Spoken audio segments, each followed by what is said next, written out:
Hey, how's it going guys? Phil here, and this is a review for the Cwowdefu 10.1-inch Android tablet.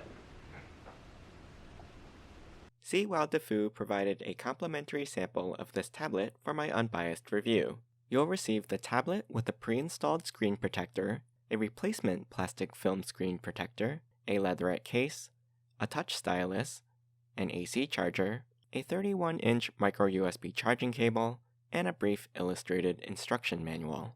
This is the tablet. It is 9.5 inches wide, 6.5 inches long, with a 10-inch viewable screen. The unit is about 3/8 of an inch thick and weighs just about 1 pound, thanks to its lightweight plastic housing. After removing the outer film over the screen protector, I was a little disappointed to find a hair trapped under the protector, creating a small bubble on the screen. The bottom corner also had a bubble that I couldn't get rid of, and unfortunately, my attempts to get rid of the bubbles only made them worse. Regardless, along the top of the screen is a 5-megapixel front-facing camera, and along the top edge, you've got the microUSB charging port. This rubber door covers the SD card slot, which you'll see marked on the right on the back of the device. The slot can accept cards up to 128 gigabytes in capacity. On the opposite side, you'll have the volume controls, power button, and microphone. And around the corner is a 1/8 inch or 3.5mm headphone jack. And on the back is an 8-megapixel rear camera with LED flash. Along the bottom edge, you'll find the stereo speakers, one in each corner.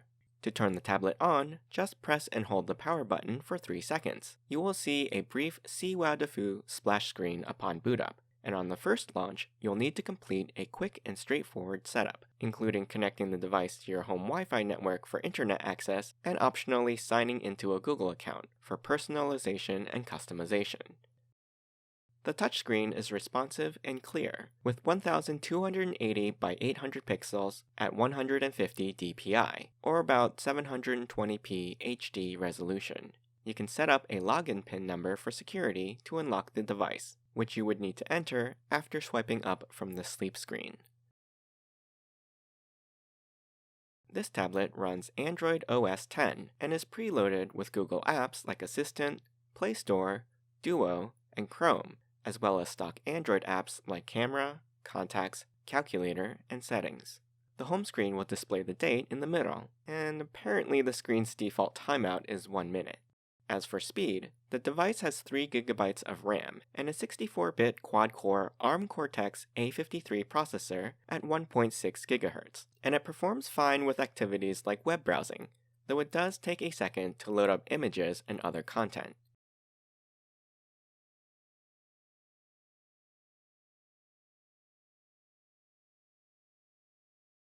System functions like bringing up the virtual keyboard may not feel as instant as other contemporary mobile devices, like your smartphone.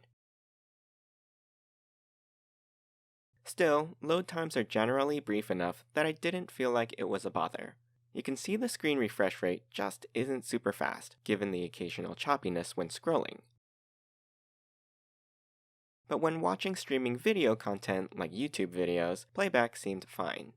A big thank you goes out to Alxom for sending me this unit to test. If you want one for yourself, be sure to use my exclusive discount code in the description below to save some money. I was actually pretty impressed with the audio quality of the built-in stereo speakers, as they are loud and clear. At first, I did find the screen to be a bit dim, but after checking the settings, I realized the brightness was only set to about 80%, and turning it to max brightness produced a much better viewing experience. About 3 inches by 5.5 inches and 3/4 inches thick. The unit weighs about 6 ounces. Just note that the battery life at 100% brightness is only about 4 hours of active screen usage.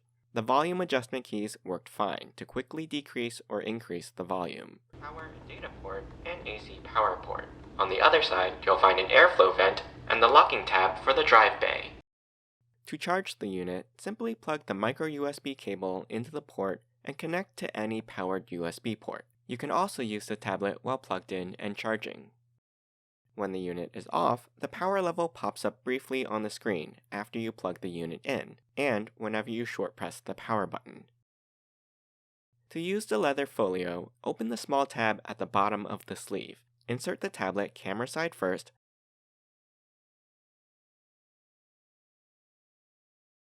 and tuck the Velcro tab underneath. The case has cutouts for the cameras on both sides, as well as cutouts for the button, charging port, and SD card slot on top. It closes like a book to protect the screen when not in use, and notice this fold on the front cover and the tab in the back. If you open the cover and slip the edge under that tab, the case turns into a stand that will hold your tablet up at about a 30-degree angle, so you can view it hands-free, for example, if you're watching a movie. As for the camera quality, the rear camera is spec'd at 8 megapixels, and here's an example of the image quality in ample lighting. If we switch to the 5 megapixel front camera, here's an example of an image captured from that one.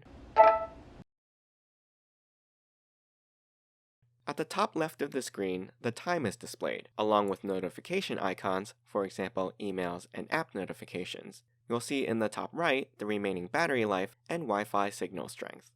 And along the bottom are your standard Android actions, like back, home, and recent apps. Out of the box, the tablet doesn't have auto rotate enabled by default, so if you're turning the screen from landscape to portrait or vice versa, be sure to tap the rotate screen icon that appears to the far right of the action bar, or change this behavior in the display settings. One thing I was interested in trying was mobile gaming, so I downloaded PUBG Mobile and started it up. For this game, it was pretty slow to load, and at one point, I thought it outright froze, but after about 30 seconds, it did finish loading. You can move freely on Spawn Island while you wait to board the plane.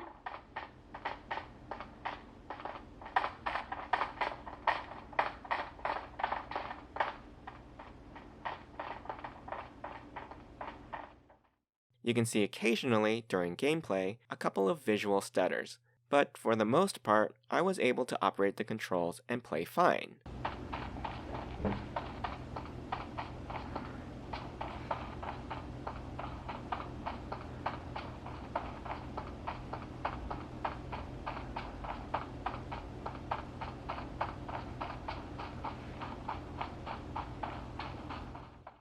The other thing I wanted to do on this tablet is watch streaming content, and I found that apps like Netflix and Amazon Prime Video worked just fine.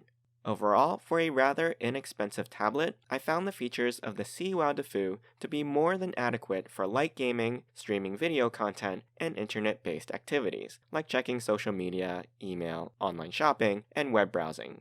The image quality from the cameras is decent enough for video chat and capturing memories, but doesn't take amazing photos for content creation or professional use, though for a budget-level device, I wouldn't expect it to. It can be a little sluggish when loading content, and especially with larger apps, but the screen quality is good, with a bright, clear image at a reasonable resolution that's perfectly acceptable for consuming content.